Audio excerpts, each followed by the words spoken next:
صورة جميلة عن قطاع غزة وكنت أشوفها على التلفزيون وأنا في الاعتقال.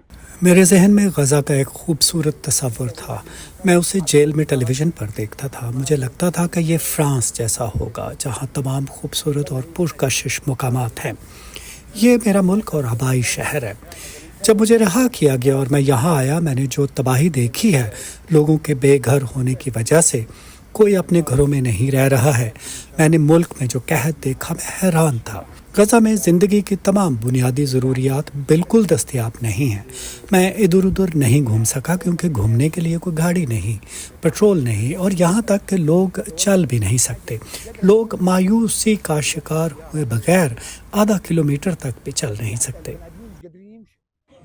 یہ 63 سالہ سابق فلسطینی قیدی یوسف مقداد ہیں جو 1 جولائی کو اسرائیل کی جیلوں سے آزاد کیے گئے 50 قیدیوں میں سے ایک ہیں۔ انہیں 2002 میں فلسطینی گروپ الفتح کے مسلح ونگ کا رکن ہونے کی وجہ سے گرفتار کیا گیا تھا۔ بالآخر آزادی پانے کے بعد جب یوسف نے وسطی غزہ کے شہر دیر البلح میں قدم رکھا تو انہیں ہر جانب اسرائیلی بمباری سے ملبے کا ڈھیر بن جانے والی عمارتیں نظر آئیں، جس میں خود ان کا اپنا گھر بھی شامل ہے۔ رہائی کے بعد وہ پہلی بار اپنے پوتے سے ملے اور اپنی لاڈلی بیٹی حیا کی موت پر رنجیدہ ہوئے۔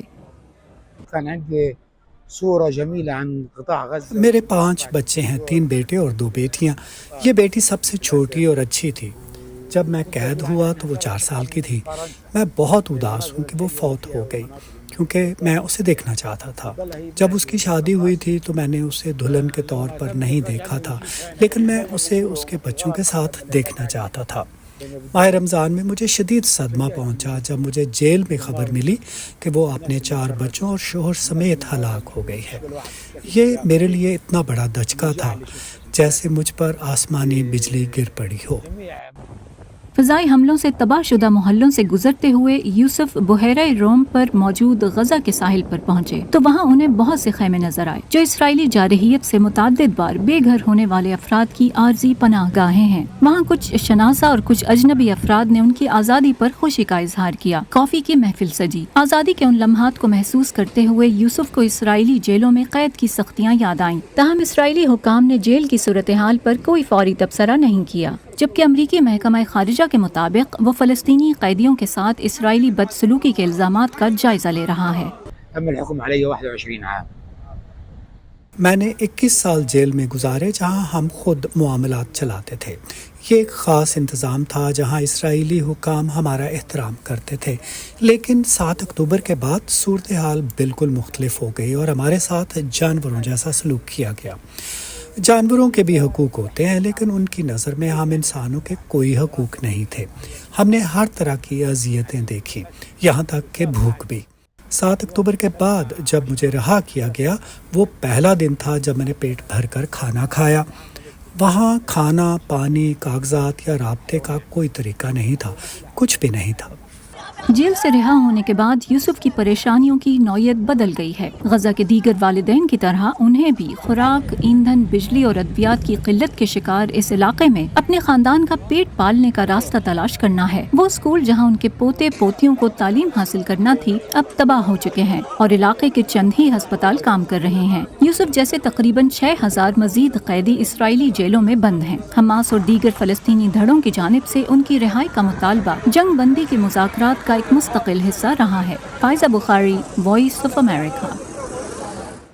یروشلم میں ہریندر مشرا سے ہمارا رابطہ بحال ہو گیا ہے۔ ہریندر سے بات کرتے ہیں۔ ہریندر، اسرائیلی حکام جنگ بندی کے لیے اس تازہ کوشش کے بارے میں کیا کہہ رہے ہیں؟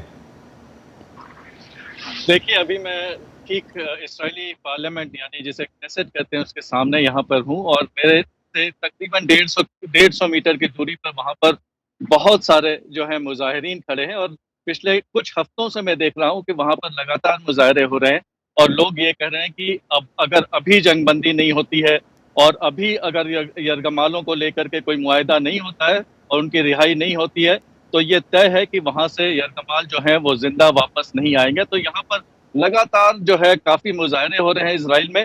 یہاں پر جو سرویز ہوئے ہیں اس میں یہ بتایا جا رہا ہے کہ تقریباً 2/3 جو اسرائیلی آبادی ہے ابھی وہ اس بات کی مانگ کر رہی ہے کہ فوری طور پر ان کی اور سے مطالبہ ہو رہا ہے کہ فوری طور پہ جنگ بندی ہو، اور اس کے ساتھ ہی ساتھ وہ انتخابات کی بھی مانگ کر رہے ہیں۔ تو سیاسی حالات جو آپ کر رہے ہیں اس کے متعلق یہاں پر یہ دیکھنے کو مل رہا ہے کہ کافی سیاسی جو ہے یہاں پر افراتفری سی ایک مچی ہوئی ہے، یہاں پر کافی گہما گہمی ہے۔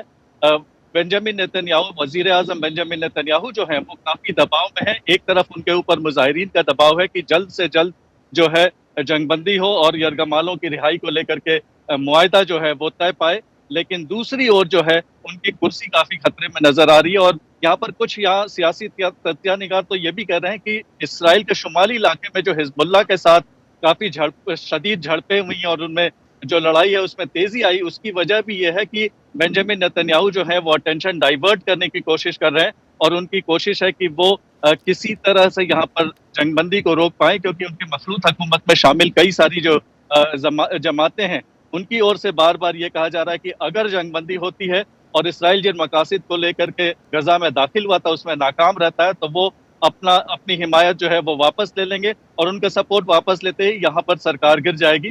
لیکن ساتھ ہی ساتھ حزب اختلاف کے کچھ تنظیمیں ہیں اور خود لیڈر آف دا اپوزیشن جو ہے یائر لپید، ان کی طرف سے یہ کہا جا رہا ہے کہ اگر کوئی معاہدہ ہوتا ہے اور یرغمالوں کی رہائی کو لے کر کے تو وہ بنجامن نتنیاہو کا سپورٹ کریں گے اور سرکار کو نہیں گرنے دیں گے۔ تو یہاں کافی گرما گرمی دیکھی جا رہی ہے۔ ہریندر، یہ جو اپوزیشن کی طرف سے بنجامن نتنیاہو کو حمایت کا یہ کہہ لیجئے کہ کہا گیا ہے کہ وہ حمایت کریں گے، ان کی حکومت کو نہیں گرنے دیں گے، اس کی کیا اہمیت ہے بنجامن نتنیاہو اور ان کی حکومت کے لیے؟ دیکھیں، دراصل اگر ان کا سپورٹ ملتا ہے تو سرکار نہیں گرے گی، کیونکہ 61 چاہیے، ٹوٹل سپورٹ 61 لوگوں کا چاہیے، اور یہ 120 ممبرز کا کنیسٹ ہے، پارلیمنٹ جو ہے یہاں کا۔ تو اگر حزب اختلاف کی تنظیم جو ہے بڑی والی یائر لپید کی تنظیم جس کے 24 ممبران ہیں، اگر وہ سپورٹ کرتے ہیں تو جو ہے حکومت بنی رہے گی بنجامن نتنیاہو کی، لیکن بنجامن نتنیاہو کو ان کے سپورٹ پر یقین نہیں ہے، کیونکہ یہ ایک جو ہے ایجنڈا بیس ایشو بیس جو ہے یہ سپورٹ ہے، اور وہ یہ نہیں کر رہے ہیں کہ وہ سپورٹ جو ہے وہ آگے بھی بنا رہے گا یرغمالوں کی رہائی کے بعد بھی۔ اور جہاں تک یہ جو انتہا پسند تنظیمیں ہیں جو ابھی ان کے مخلوط حکومت میں شامل ہیں، ان کے ساتھ وہ ایک آئیڈیولوجیکل جو ہے وہ مانتے ہیں کہ آئیڈیولوجیکل ایفینٹی ہے، اور اس کی وجہ سے ان کے سپورٹ پر ان کو زیادہ یقین ہے، بھلے ہی ان کے درمیان بھی جو ہے اختلافات لگاتار بڑھتے جا رہے ہیں۔ رائٹ، بہت شکریہ ہریندر، آپ نے ہمیں جوائن کیا اور ہمیں اپڈیٹس دیں یروشلم سے اس پیس پروسیس کے بارے میں، اور بنجامن نتنیاہو حکومت کو جو جن چیلنجز کا سامنا ہے ان کے بارے میں۔ بہت شکریہ، آپ نے ہم سے بات کی۔ امریکہ میں پاکستانی نژاد ڈاکٹروں کی تنظیم اپنا کا سالانہ کنونشن اس سال واشنگٹن ڈی سی میں منعقد ہوا، جو کہ 4 جولائی ویکینڈ پر تھا، اور اس کنونشن میں فلسطینیوں کے لیے حمایت کا اظہار کیا گیا۔ کنونشن کی ایک تقریب میں امریکی رکن کانگریس رشیدہ طلیب، جو فلسطین کی حامی ہیں، ان کو بھی مدعو کیا گیا تھا۔ ڈاکٹر طیب رانا اپنا سے منسلک ہیں اور اس سال کے کنونشن کے کو چیئر رہے۔ اس وقت ہمارے ساتھ ہیں ڈاکٹر طیب۔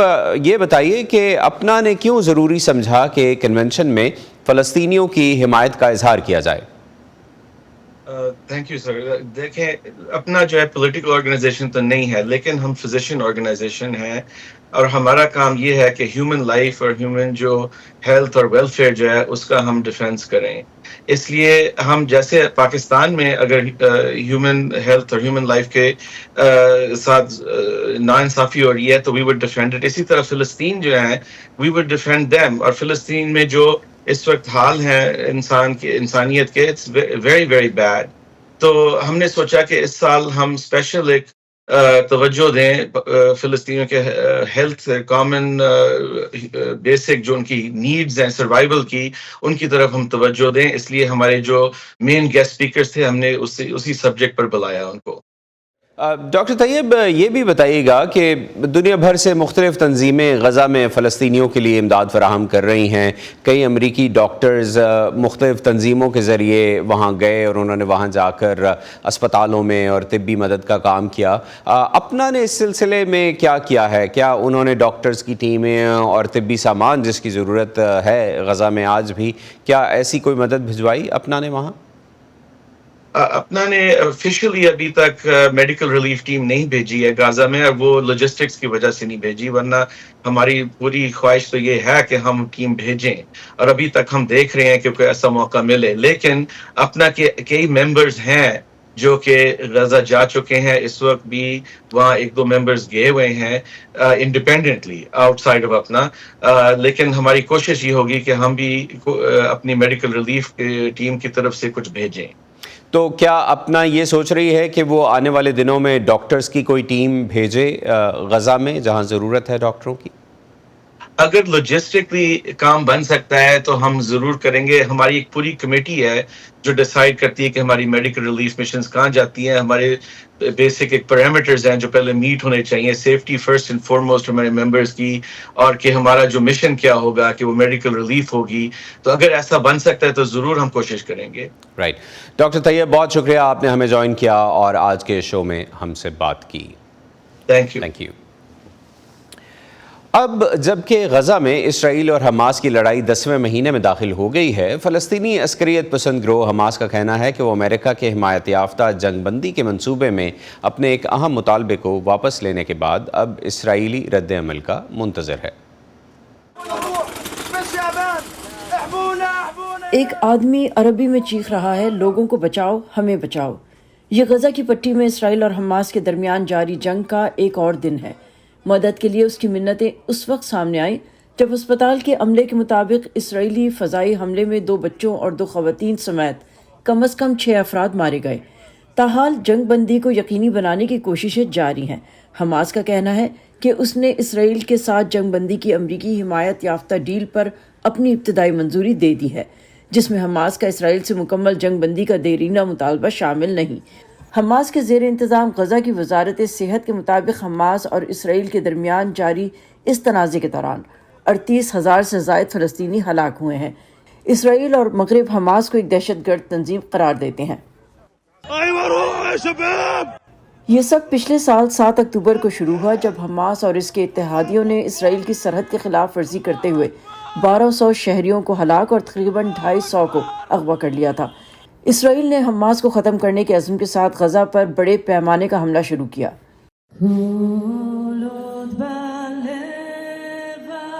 اس وقت سے اسرائیلی اپنی حکومت کے خلاف ہفتہ وار احتجاجی مظاہرے کرتے آئے ہیں، جن میں وزیر اعظم بنجامن نیتن یاہو کی برطرفی اور انہیں تبدیل کرنے کے لیے نئے انتخابات کا مطالبہ کیا جا رہا ہے۔ مظاہرین کا کہنا ہے کہ نیتن یاہو کی حکومت نے ان کے مغوی عزیزوں کو واپس لانے کے لیے کافی کوشش نہیں کی۔ ہمیں ان یرغمالوں کو واپس لانے کی ضرورت ہے۔ انسانی زندگی ہر چیز سے بالاتر ہے۔ یہی اسرائیلی جمہوریت ہے۔ میرا مطالبہ صرف یہ ہے کہ معاہدے کے فوراً بعد اسرائیل میں انتخابات ہوں۔ عوام اور حکومت کے درمیان اعتماد بحال کرنے کا وقت آ گیا ہے۔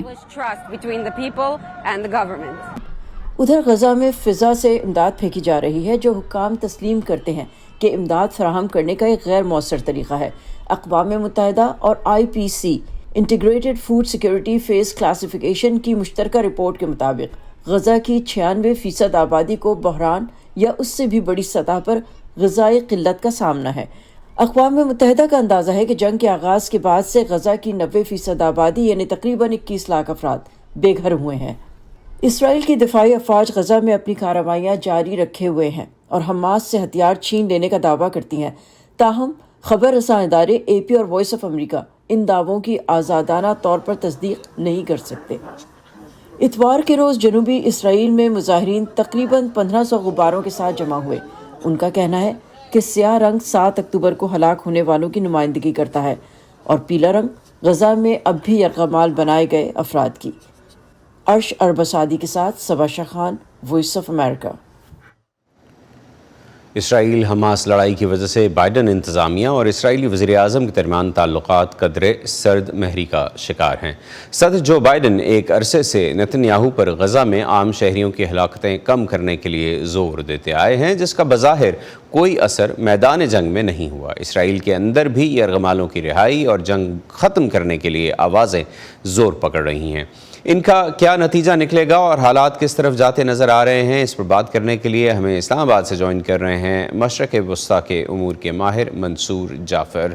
منصور، بہت شکریہ، آپ ہمیں جوائن کر رہے ہیں۔ پہلے تو یہ بتائیے کہ جنگ بندی کے لیے ایک بار پھر مذاکرات ہو رہے ہیں، اس بار دنیا کیوں پر امید ہو؟ جی بہت شکریہ جی۔ آپ کے علم میں ہے جی، جتنی بھی جنگیں دنیا میں لڑی گئی ہیں یقیناً اس کا آغاز آتشی اسلحے، گولہ بارود، میدان اور ٹینک سے ہوتا ہے، لیکن ان مذاکرات اور اس کا جو حل ہے، جو حتمی نتیجہ ہے، وہ یقیناً مذاکرات کی بیس پر ہی نکلا کرتا ہے۔ اور غزہ کی جنگ جو ہے وہ اس لحاظ سے کوئی ایکسیپشن نہیں ہے، لیکن یہ اس حوالے سے ایک پیچیدہ جنگ ہے کہ اس میں جو مذاکرات کا عمل ہے وہ براہ راست فریقین کے درمیان یعنی اسرائیل اور حماس کے درمیان ممکن نہیں ہے، کیونکہ حماس اور اسرائیل ایک دوسرے کو تسلیم نہیں کرتے ہیں۔ تو مذاکرات کے عمل کے لیے انہیں دیگر ثالثی قوتیں جو ہیں مصر، قطر اور اسی طریقے سے امریکہ، ان کی مدد لینا پڑ رہی ہے، جس کی وجہ سے ان کے درمیان جو اپنی شرائط ہیں اس کو آپس میں پٹ اکراس کرنے میں بہت ایک دوسرے کو مشکل کا سامنا ہے۔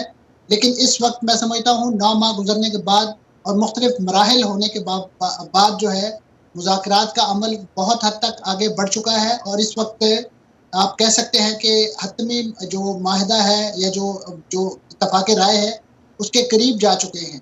لیکن جو اس میں رکاوٹ ہے اس وقت دکھائی دے رہی ہے وہ بنیادی طور پہ نیتن یاہو حکومت کی طرف سے کوئی یکسوئی کا ظاہر نہ کرنا ہے، اور خاص طور پہ جس داخلی انتشار کا شکار وہ اس وقت اپنی حکومت کے حوالے سے اسرائیل کے اندر دکھائی دیتے ہیں، اسی کی ریفلیکشن جو ہے وہ دنیا بھر میں مختلف کیپٹلز میں بھی شو کر رہے ہیں، اور خاص طور پہ جو اپنا جو شمالی محاذ ہے لبنان کے، اس پر بھی انہوں نے ایک میدان جنگ گرم کر کے اپنی ساری توجہ جو ہے تبدیل کرنے کی کوشش کی ہے۔